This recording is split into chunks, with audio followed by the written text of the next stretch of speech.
slight pause in that heavy rain flow around 4:30, but as you can tell behind me, it is starting to come down. Cars continue to move up and down McFarland Boulevard, but definitely slippery and wet conditions. Evening, Jabari. The Black Warrior River Keeper Group and others have petitioned for Mayor Walt Maddox and the council to take action on the sewage system that they believe has fallen into disrepair. Good evening, Jabari. Foster's community members are seeking help and guidance from County Commission on how to start up their local farmers market again. The growing Foster's community hopes the market can give opportunities to local farmers in the area rather than traveling into other towns for markets. Yes, Jabari, the room was fueled with emotions and reactions towards the presentation given tonight by the developers of the Sports Illustrated Resort, and much applause filled the room once the community members gave their statements against the project. Good evening and thanks for joining us. I'm Jaylen Barron in tonight for Jabari Pruitt. Tonight we lead with weather. We're joined live by Chief Meteorologist Richard Scott from downtown Tuscaloosa. And Richard, how's the atmosphere just before the 48th annual Christmas parade? With the holidays coming up, there has been an increase in patrol units during the holiday season. WVUA 23's Callie Cassidy has more on why an increase is needed. We're glad to be with you tonight. I'm Jaylen Barron in for Jabari Pruitt. Tonight we lead with weather as Hurricane Milton made landfall as a Category 3 storm near Siesta Key, Florida around 7:30 this evening. Investigators have made an arrest in connection to the killing of United Healthcare CEO in Midtown Manhattan last week. A man was detained just hours ago in Pennsylvania. Good evening, Jabari. Pickens County continues to manage the best they can after the lack of resources and one ambulance to be responsible for the entire county. 2 women from the city of Aliceville have died within the last couple weeks because of the lack in response time, leaving community members to perform CPR and other EMT tasks while waiting for the ambulance to arrive. Aliceville Mayor Terrence Wyndham says the closing of Pickens County Medical Center has caused massive issues for people, forcing residents or the one ambulance to travel over an hour to an active hospital. Good evening, Jabari. The League of Women Voters asked legislators in West Alabama their thoughts and opinions on a range of pre-filed bills regarding early voting, mental health, gun control, immigration, and more.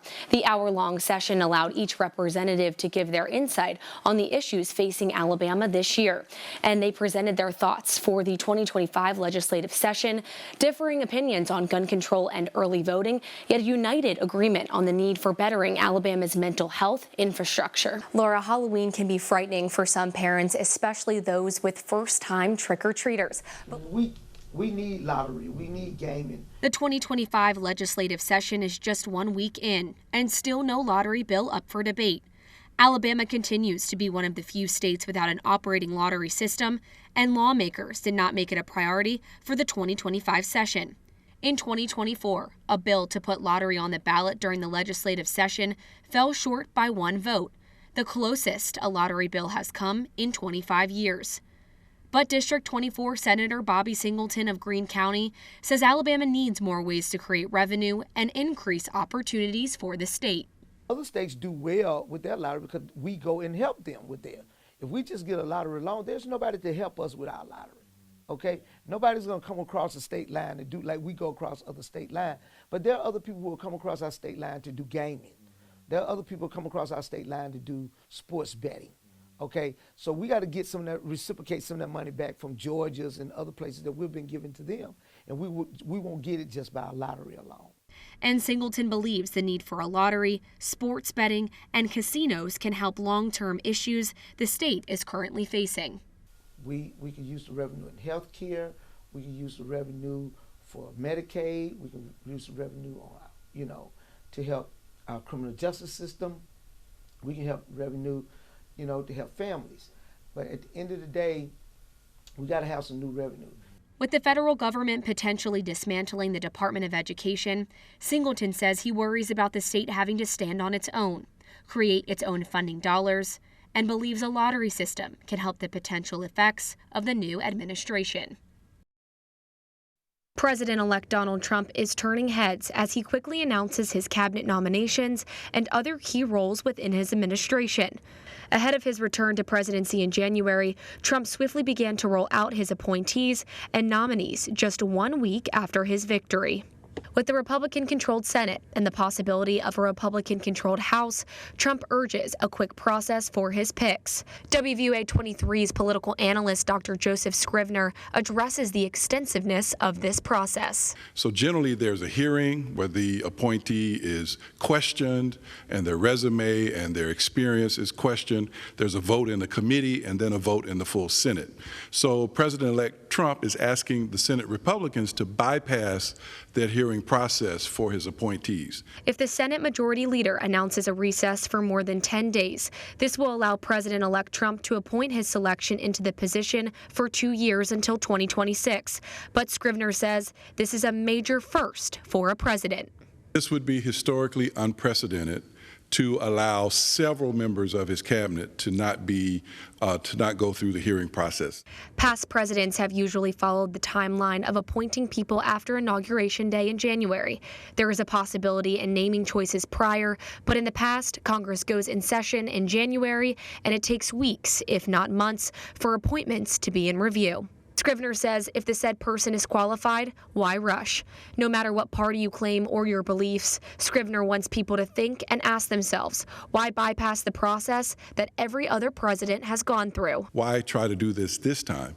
And so it raises major questions, it raises red flags, and hopefully good Americans who are concerned about our Constitution would raise questions regardless of their party affiliation or who they voted for president. The biggest thing is that it can happen to anyone. University of Alabama capstone woman and heart health advocate Julia Schumacher has made it her life's mission to help individuals become CPR certified, and how in the blink of an eye, you could help save a life. Schumacher says growing up, her mom, a physician's assistant, was her constant inspiration to get involved in heart health advocacy. But it was in high school when one of her classmates went into sudden cardiac arrest and unfortunately passed away that Julia decided to make it her goal to educate, advocate, and save lives. When I go into high schools, whether that's elementary students I've taught CPR to, it's that simple.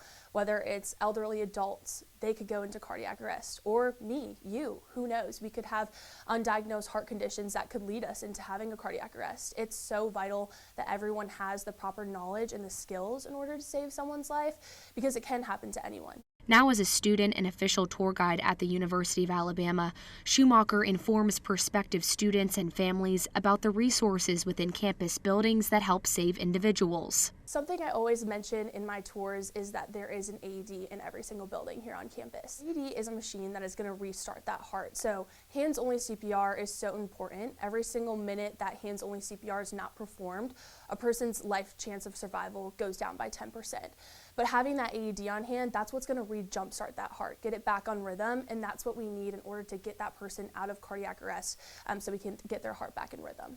The lack of an automated external defibrillator in Schumacher's hometown in Minnesota meant her classmate, Faith Larson, lost her life. As a longtime advocate and UA student, Schumacher hopes to continue her work within schools, the local community, and across the state of Alabama to require CPR certification and access to AEDs for high school graduates, because she believes awareness leads to action, and action leads to saving lives.